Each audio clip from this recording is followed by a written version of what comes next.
and continuing from last week.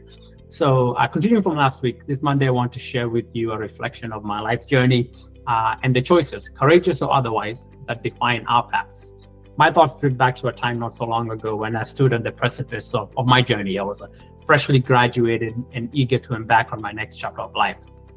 I've titled this discourse Courageous Choices, that I feel is a trait often lacking in my generation and increasingly scarce in our society. And I've distilled my thoughts, 3 key points. First one is the benefit of failure. Second one is connecting the dots. And the third one is attaching your heart to a purpose. And I'm going to go quick succession to them. So the first one, benefits of failure.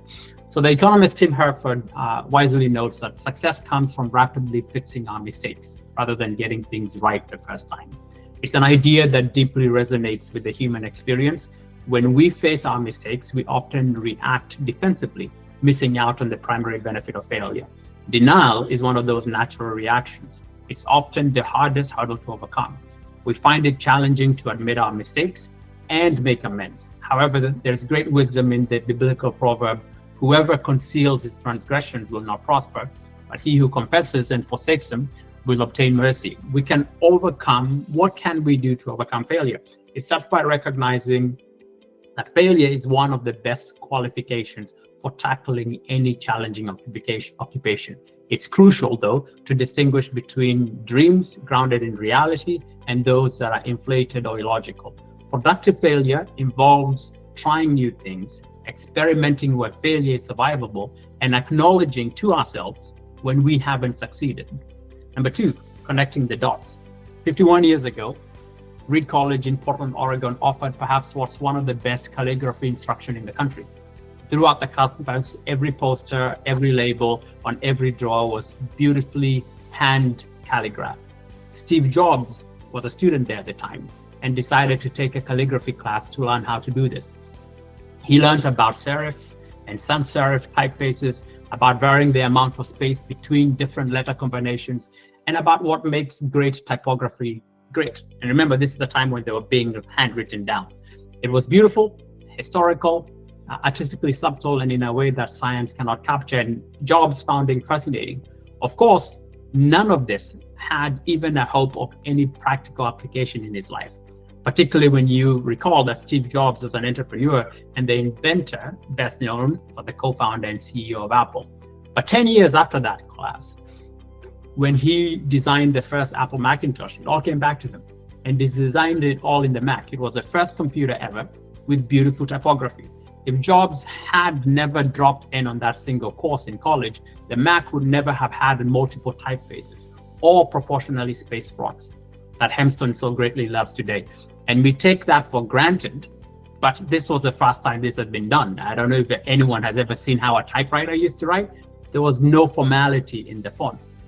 In fact, if Jobs had never dropped in on that single course, it is likely that no personal computer would have had the wonderful typography that they do today. Of course, it is impossible to connect the dots looking forward when Steve Jobs was in college, but it was very clear for him looking backwards 10 years later. And Jobs famously would note, you can't connect the dots looking forward, you can only connect them looking backward. Trust that the dots in your life will connect eventually. Number 3, and the final one, is attach your heart to a purpose. Often we start by dreaming big and falter when the daily sacrifice is required to realize those dreams. We must recognize that our talents are not ours alone, and they should benefit others. Keyword accountability. By being the stewards of our talent is key. Furthermore, we're not alone. We're a part of a larger body of humanity. So we must develop a moral sensibility and apply it with integrity, with an act of urgency. A fulfilled life isn't merely the pursuit of self-interest. It's the consequences of selflessness. Serving others ultimately serves ourselves. When I read the parable of the talents, and I have no time to go through it, but if you're familiar with it, the 3 talents, people who are given gifts, what stood out to me is that the servant of the 1 talent hid it out of fear. And I thought to myself, how many of us have felt like that servant, afraid to develop our talent, or even doubtful that it is a good talent to begin with? We convince ourselves that if it isn't really great, then it might as well be hidden away because nobody wants it anyway. Or maybe we fear because we compare our talents to others. We compare ourselves to Hemstone and his creativity, or we compare ourselves to Josh and the fact that he can do this, or we fail to recognize our talent altogether.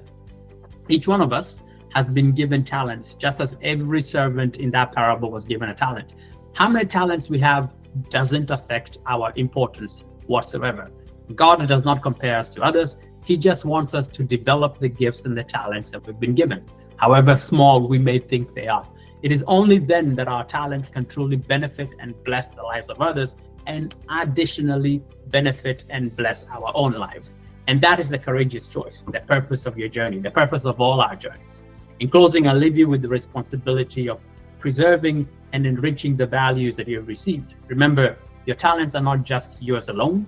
You need to become a steward, you need to develop them, and you need to let them benefit others. The courageous choice is to trust in the greater design of life and impact the world with your unique gifts and talents. So in short, those are the three things that I wanted to leave you with: the benefits of failure, connecting the dots, and attaching your heart to a purpose.